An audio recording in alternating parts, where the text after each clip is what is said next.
8:45 பரப்புறோம்னா நீங்க 8:45 வருவீங்கன்ட்டு விடிய காலத்துல இருந்து அங்க காத்து நடக்கிறாங்க. நீங்க 8:45 சொல்லிவிட்டு 2:45 வர்றீங்க.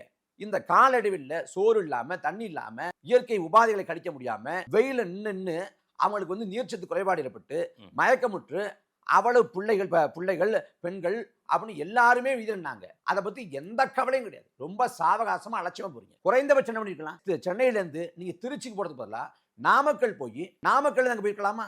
ஆனா நாமக்கல் சேலத்துல நாமக்கல் போகாம திருச்சி நாமக்கல் போறீங்க. ஏன்னா கால தாமதம் செய்யுங்கிறது திட்டமிடப்பட்டது. அதே போல 2:45க்கு அங்க போறாரு. ஒரு 3:30 வச்சுக்குமே அங்க பரப்புற 3:30 மணி ஆயிடுதுன்னு வச்சுக்குவோம். ஒரு 4:30 மணி அரூர்ல இருந்து நாமக்கல்ங்கிறது ஒரு 34 கிலோமீட்டர் என்னமோ தான். 54 கிலோமீட்டர் 34 கிலோமீட்டர் தான்.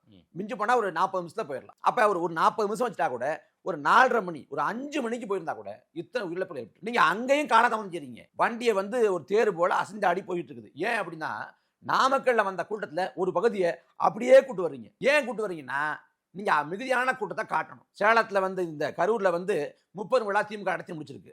அதை விட அதிகப்படியான கூட்டம் இருக்கு அப்படின்ட்டு இந்த கூட்டத்தை காட்டணும். அதுக்கு எல்லா ஊர்ல ஆட்களை இறக்குறீங்க. நாமக்கல்ல வந்த கூட்டத்தை அப்படியே தன்னோட வாகனத்தை இப்படி கொண்டு வர்றீங்க. வர்ற வழியில முகத்தை காட்டாம, முகத்தை காட்டினா முகத்தை பார்த்துட்டு போயிடுவான்ட்டு முகத்தை காட்டாம அப்படியே வர்றீங்க.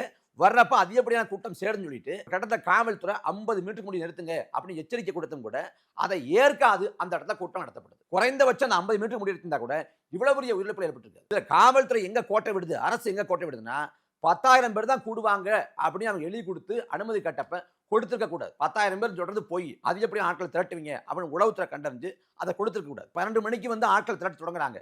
விஜய் வர்றாருன்னு 12 மணிக்கும் செய்தி போடப்படுது. ஆனா 3ல இருந்து 10 மணி வரைக்கும் தான் அனுமதி. அப்ப அந்த இடத்துல 3 இருந்து அனுமதி வாங்கிவிட்டு எதுக்கு 12 மணிக்கு ஆட்களை திரட்டுறீங்க அப்படின்னு அந்த இடத்துல எச்சரிக்கை கொடுத்துக்கணும். அங்க எல்லாம் தவற விட்டாங்க, கோட்டை விட்டாங்க.